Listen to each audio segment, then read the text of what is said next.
네, 반갑습니다. 일전에 제가 한번 천안함 연평도 사태가 터지고 나서 북한이 왜 저렇게 하는가, 왜 저렇게 대담한 도발을 저지르는가에 대해서 아마 제가 중간에 잠깐 한 5분, 10분 말씀을 드린 적이 있을 겁니다.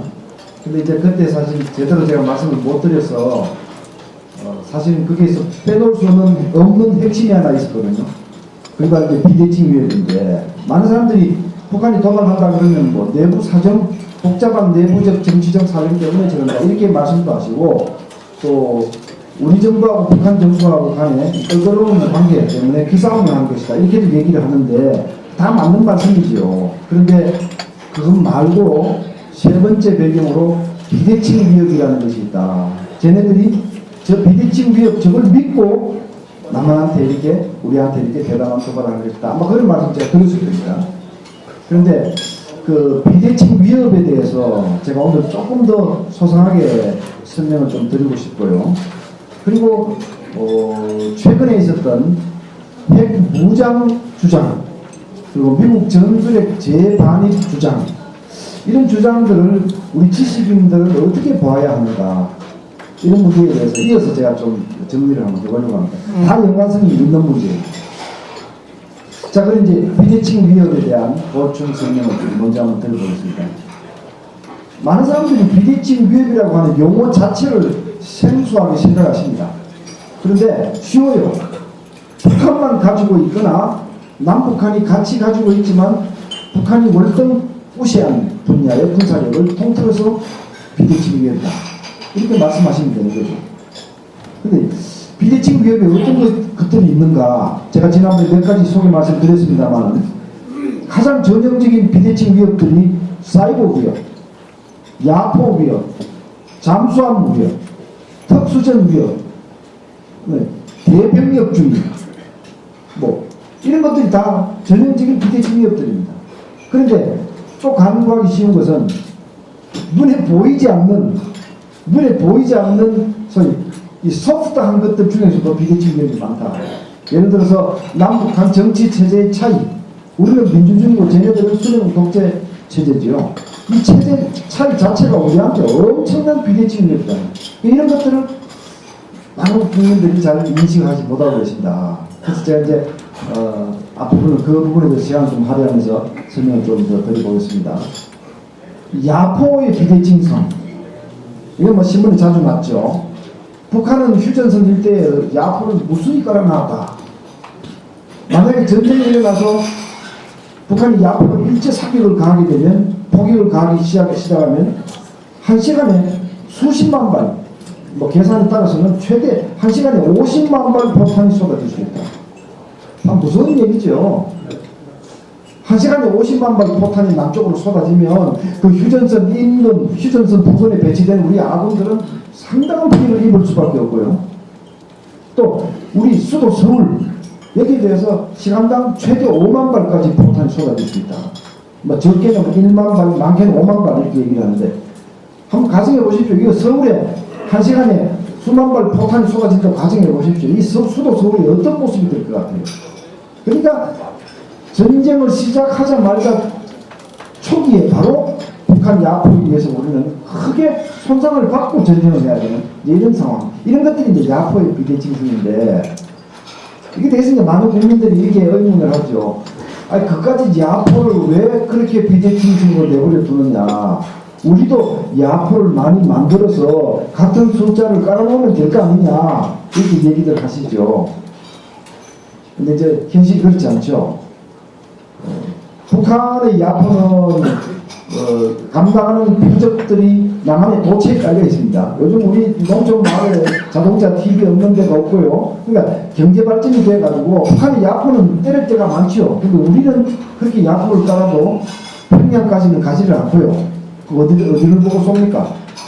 북한의 군부대나 이런 건 물론 표적이지만, 우리 야포의 표적이지만 표적이 많지 않기 때문에 우리 야포는 숫자가 많을 수가 없는 것이죠. 그러니까 이 야포의 비대칭성이라고 하는 것은 남북한 경제 차이, 경제 격차와 지리 지형적 여건이 만들어주는 불가피한 비대칭 위협이다. 이제 이렇게 정의를 할 수 있는 겁니다. 그러니까 하나하나 따져보면 다 그래요. 잠수함, 아니 북한 애들은 잠수함을 조그마한 잠수함을 만들어서 우리 천안함을 공격하고 도망가고, 우리는 왜 그렇게 못하느냐? 왜 우리는 잠수함이 적으냐? 북한은 잠수함이 한 87이 넘고 우리는 열몇 척밖에 안 되죠. 왜 그러냐? 우리가 잠수함을 못 만들어 그런 거 아니거든요. 대한민국 조선 세계 제1등입니다. 잠수함도 꽤 잘 만듭니다. 왜 이런 비대칭성은 근본적으로 남북한 간의 전략의 비대칭성에서 비롯된 겁니다. 북한의 전략, 대남 전략은요, 그냥 남한을 해치고 해코지하고 침투하고 공세적이고 침투적인 군사 전략을 가지고 있습니다. 이게 북한의 기본적인 군사 전략입니다. 남한의 대북 군사 전략은 우리가 북한 쳐들어가고 침투하고 이게 우리 전략입니까? 아니잖아요. 우리의 전략은 방어적이고 수세적이고, 왜? 우리는 가진 게 많고 지킬 게 많으니까. 그러니까 이 남북간 간의 전략이 현격하게 차이가 나기 때문에 거기에 따른 무기 체계도 현격하게 차이가 납니다. 잠수함이라고 하는 무기는요, 우리가 김영환 제독님 해군 출신 잘 아시겠지만 잠수함이라고 기본적으로 몰래 기습 공격을 하고 내빼는 무기입니다.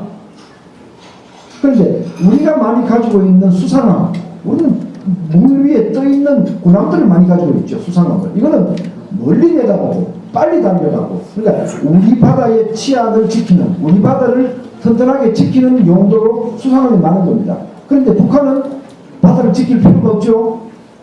우리가 북한 쳐들어가지 않는다는 북한이 너무 잘 알죠. 중국이 쳐들어가니까 일본이 쳐들어요. 북한은 자기 바다를 지킬 이유가 별로 없어요. 수상함이 별로 필요 없어요. 큰 수상함이. 그러니까 북한은 잠수함에다가 많은 투자를 해서 대한민국을 괴롭히는 쪽에 투자를 많이 합니다. 그리고 북한의 배들은 다 조그맣습니다. 톤수를 따지면 우리 남북한 해군이, 우리 남한 해군이 훨씬 더 톤수가 많죠. 그런데 척수로, 배 척수로 따지면 우리는 200척이 안 되고 북한은 800척입니다. 왜 이렇게 차이가 나요? 북한 배는 다 조무래기 배들입니다. 우리는 세계에서 12번째, 13번째 가는 GDP 경제대국입니다. 아까 우리 수석 의장님 말씀하셨습니다만은 우리는 미국과의 관계도 있고 또 국제관계라고 하는 중요한 우리 의무가 있습니다.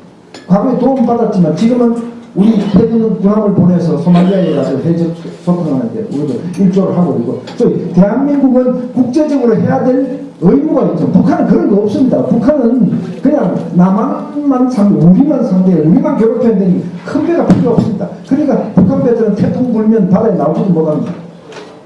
전부 다 조그마한 조각배들이죠. 그러나 우리한테는 바로 이런 것들이 비대칭이었다. 잠수함이라고 하는 것은 여러분들 영화 보셨죠? 2차 대전 영화 보시면요, 유보트, 독일의 유보트가 대서양을 휘젓고 다니면서 영국 상선들을 격파하는 거 보셨죠? 지금 2차 대전이 끝나고 60년, 70년이 지났지만 아직도 잠수함을 완벽하게 잡아내는 기술은 존재하지 않습니다. 상당히 발전은 됐지만 완벽하게 잡아내는 기술은 존재하지 않습니다. 북한 잠수함들이 우리한테 비대칭적 위협을 주고 있다. 그걸 알지만 우리는 그렇게 맞대응을 할 수 없다. 이런 것들이 바로 구조적 비대칭이다. 특수부대, 북한 특수부대가 20만 명이다.